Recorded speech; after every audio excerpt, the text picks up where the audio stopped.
Welcome to the slop farm. Enjoy the video. You begin by finding the exact location and size of the tier. This tells you how to patch or reweave.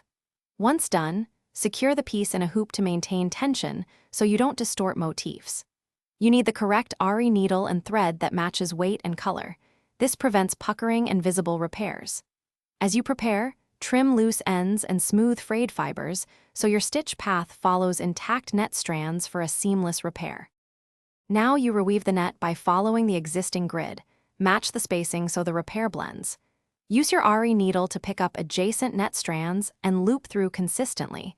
This preserves the original gauge and keeps stretch even. When you cross gaps, make small reinforcing stitches that mimic the net's pattern. These prevent future runs.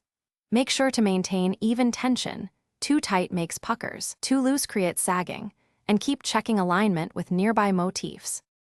To finish, secure thread ends with tiny knots routed under adjacent mesh so they won't show. Weave ends back into the net to lock them.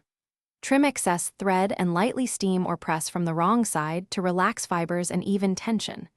Once complete, test the area gently, stretch slightly and inspect for gaps. If you see puckering, loosen nearby stitches and redistribute tension. If small gaps persist, add 1 or 2 reinforcing rows. Thanks for watching. Consider subscribing if we helped you today.